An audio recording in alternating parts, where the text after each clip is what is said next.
What's up, folks? It's your buddy Fatalroadie. We're going to be doing the Raw recap for tonight. Jesus Christ, here we fucking go again. Starting off with Roman Reigns coming out, flapping his goddamn lips. The crowd's sitting there chanting, "We want Strowman," and I probably can't disagree with them. Roman Reigns accepts the ambulance match, which you kind of already knew. Starts flapping his gums again, and an ambulance backs up into the arena. Sirens going off, all that shit. Roman approaches the ambulance, opens it back up, and it's empty. Then Braun Strowman comes up from behind, ambushes Reigns, beats him down, picks him up from the stage, and throws him into the ambulance. I'm getting tired of this feud. It's old. It's ran its course. Hopefully, this will be the end of it by Great Balls of Fire. I think I said that about 2 pay-per-views ago. We come to our first match. Elias, Samson, Cesaro, and Sheamus versus the Hardy Boys and Finn Balor. With the exception of the Hardy Boys and Sheamus and Cesaro, because we've seen that over and over again, it was a decent match. I mean, I'm not gonna hold the repetitive part of the tag team against it. It was a good match. The faces had control the first part of the match. There was a whole bunch of tags from both sides. The heels took over. After a bit of a scrum from everybody, Balor gets the coup de grace on Cesaro for the pin. Like I said, it was an okay match. Then we have a Goldust video spouting off more movie quotes. Supposedly they're going to have a match tonight. Hopefully this will end it. Highly doubt it. Which goes right into the match. Goldust versus R-Truth. Goldust comes out with a cameraman. R-Truth comes out before the bell was rung. Goldust beats the hell out of R-Truth. So, no contest. So, I guess for the next 2 weeks, we're going to be seeing more video packages between Goldust and R-Truth, because I'm pretty sure they're going to have a Great Balls of Fire match. We then go to another episode of Miz TV. Jesus fucking Christ. Again, I am done with this segment BS that just kills time. They were in Los Angeles, so they had a couple people that were on the one person on the team from Los Angeles. I didn't even get the name. I got up and got something to drink. It was a waste of time. A whole bunch of people just flapping their lips. Dean Ambrose comes out and does his shit, which comes into our next match. Dean Ambrose, Rhino, and Heath Slater versus Miz, Bo Dallas, and Curtis Axel. I will, for once, give The Miz a little bit of credit for making Bo Dallas and Curtis Axel relevant again. Other than that, I think he's a tool. This is, again, almost a repeat of the first match for tonight. I'm tired of the Miz and Dean Ambrose thing. It's old. It was old way back in SmackDown. We're just rehashing the same shit on Raw. This is probably, out of all of them, the worst match of the night. Dean Ambrose, Rhino, and Slater lost. So the Miz and his entourage, whatever the hell he calls them, the Three Stooges, won the match. We then go to a recap of all this stuff that happened last week with Enzo and Cass. Enzo comes out spouting the same shit he's always done. Calls out Cass. Cass comes out. Enzo calls him family. Cass and them go back and forth. Cass says he's sorry. They shake hands. They hug in the ring. They start up the way of the ramp. They get up to the top of the ramp, raise their hands, pose for the crowd, and Big Cass clotheslines Enzo. He then picks him up and throws him down the ramp. He's laid out. So I guess on Great Balls of Fire, they'll have a match. Our next match is Seth Rollins versus Curt Hawkins. Surprisingly, this was a good match.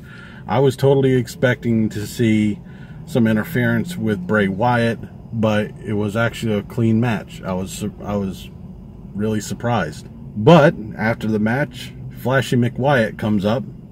He's up on the screen, flapping his lips again. Either he needs to speak up, or the sound guy needs to turn his microphone up, because I could barely understand half the shit he said. He's talking, and then he gets real quiet, and I understand. Then he's talking again, and he's talking, and then he gets real quiet, and you can't understand what the fuck he said. And then he's quiet, and he's going once more, then he's quiet. Okay, whatever. We then go to Paul Heyman in the ring. He's flapping his lips about Great Balls of Fire, and he calls out the reigning, undisputed part-time champion, Brock Lesnar. Brock Lesnar comes out on the top of the ramp. Samoa Joe comes up from behind him and attacks, locks in the coquina clutch, and the funniest fucking thing I've ever seen, Brock Lesnar turned so goddamn red his eyebrows were glowing. It was hilarious. I was like, wow. I mean, I know he's a blonde and everything, so his eyebrows are already hard to see to begin with, but it was funny the way his face was red, and you just see these two white lines right across his face. He tries to lock in the coquina clutch. Brock Lesnar fights out of it, rams him into the LED screens in the back twice, and Samoa Joe tries to get the coquina clutch back on him. The Revival and a couple of referees come out and split them up, but Brock Lesnar looks stunned up on the top of the ramp. That ended that little segment there. We then have our Cruiserweight squash match, Lince Dorado versus Neville. Akira Tozawa was sitting at ringside. It really wasn't much of a match. Like I said, it was a squash match. Neville won. Tozawa gets into the ring. They look like they're getting ready to fight. Titus O'Neil comes out, says, you know, why are we going to fight for free when I booked a match for y'all two at the pay-per-view? So that's our matchup, Great Balls of Fire for the Cruiserweight title. We then come to our women's gauntlet match for the night. Bayley, Nia Jax, Emma, Sasha Banks, Mickie James, and Dana Brooks. It was a good match. The first ones out were Bayley and Nia Jax. Nia Jax runs over Bayley. The next one out is Mickie James. She gets plowed by Jax. Dana Brooks comes out. Nia Jax makes quick work of her. Emma comes out. She gets leveled by Nia Jax. Sasha Banks comes out, and this is where the match starts to pick up a little bit of steam. They went all the way up to the end of the show. Both of them getting pretty good offense in. Nia Jax taps out to the Banks statement. So Sasha Banks is now the #1 contender for Alexa Bliss's title at Great Balls of Fire. After the match, Kurt Angle comes out, raises Sasha Banks' hand. Then Alexa Bliss's music hits. She comes out, holds her title up in the air, and gets kicked in the gut by a drop kick from Sasha Banks. She drops the title, rolls out of the ring. Sasha Banks picks up the title and stands tall with it at the end of the show. I was honestly looking forward to this being a good Raw, especially coming off of last week's Raw where they actually had pretty good ratings. This was average. I really wasn't impressed with the matches. They mixed it up a little bit, but it was still the same people going at it. We just threw extra people into the ring to make it look interesting. The best match of the night was, surprisingly, Rollins versus Hawkins, followed by the gauntlet match. Everything else was either filler or was just repetitive BS. And it, like I keep saying, same shit, different week. You know, it's not a different, you know, Sheamus and Cesaro versus the Hardys. It's the same match.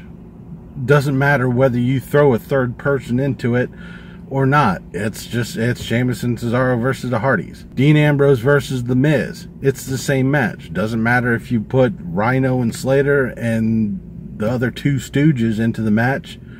It's still the same bullshit. At least with the women's gauntlet match, we didn't see the same feuds over and over and over again. It was all the women right there. So it wasn't any bit of repetition on the women's part.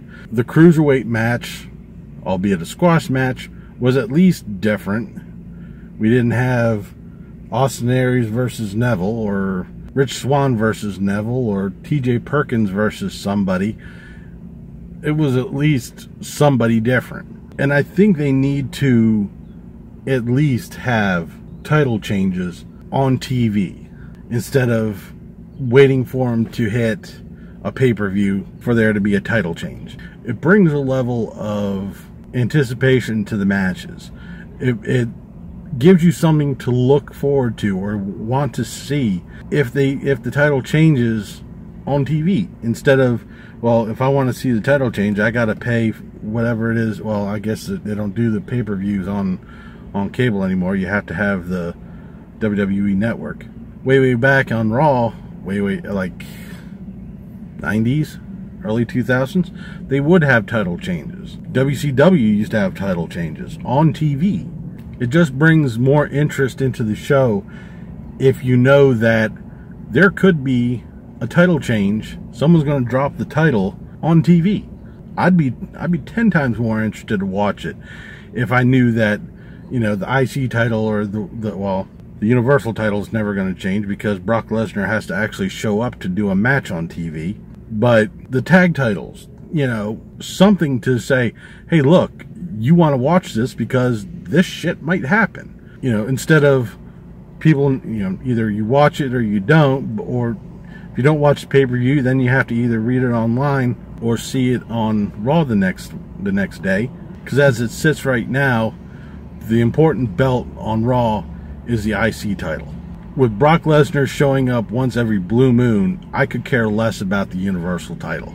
It's basically non-existent, and it's sad to say that there's no top-tier belt on Raw. You have people fighting, top-tier wrestlers fighting, but for what? Nothing. And it's stupid. You know, why am I getting invested in all this? Just, I don't know. That'll do it for my rant. And that'll also end this episode for Raw Recap. I'll be back tomorrow for the SmackDown Recap. Leave a comment down below what you thought of tonight's Raw. Give me a thumbs up if you like this video. If you haven't already, subscribe.